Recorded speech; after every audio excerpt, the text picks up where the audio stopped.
Programang ito ay rated SPG. Striktong patnubay at gabay ng magulang ang kailangan. Maaaring may masiselang tema, lengguwahe, karahasan, sexual, horror o droga na hindi angkop sa mga bata.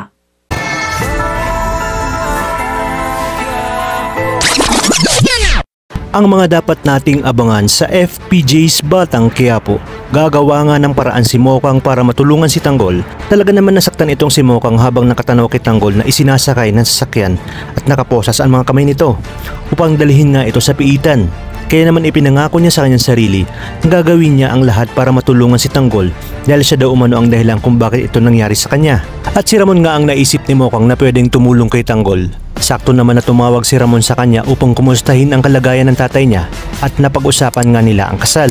Ngunit sa kanilang pag-uusap ay napansin ni Ramon na tila balisa at mukhang may dinaramdam itong si Monique. Kaya naman tinanong niya ito kung may problema ba.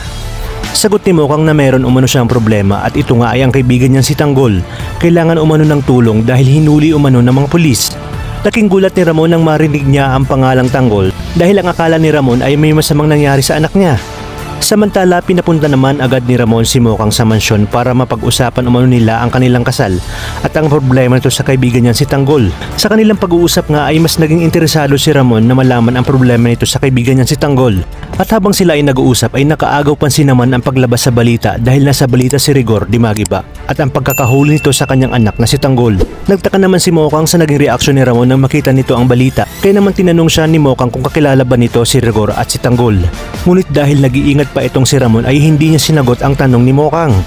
Sa kabilang banda sinabi nga ni Mokang na kilala niya si Rigor Dimagiba at ang anak nitong nahuli ni Rigor. Ito umano ang kaibigan niyan si Tanggol. At ikinuwento pa ni Mokang kay Ramon na si Rigor mismo ang walang awang bumaril kay Tanggol at ito umano ang gigil na ipakulong ito. Tinanong naman ni Ramon si Mokang kung pang ilang anak umano ni Rigor itong si Tanggol. Kaya't sinabi ni Mokang na ito ang panganay na anak ni Rigor Dimagiba. At bata pa lamang umano si Tanggol ay pinagmamalupitan na ito ni Rigor at puro pasakit ang ibinigay kay Tanggol. Samantala habang nagkwento nga itong si Mokang ay nanginginig naman sa galit si Ramon dahil nasisiguro niya na tinatarantado nga siya ni Olga at David. Takot na takot naman itong si David at hindi na alam ang kanyang gagawin dahil baka umano mapanood ni Ramon ang balita tungkol sa pagkakahuli ng kanyang tatay Rigor kay Tanggol. Sa inyong palagay, hindi na nga kaya papalampasin ni Ramon ang kanyang galit kung kaya't si David mismo ang magiging kabayaran sa ginawa ni Rigor sa kanyang tunay na anak na si Tanggol.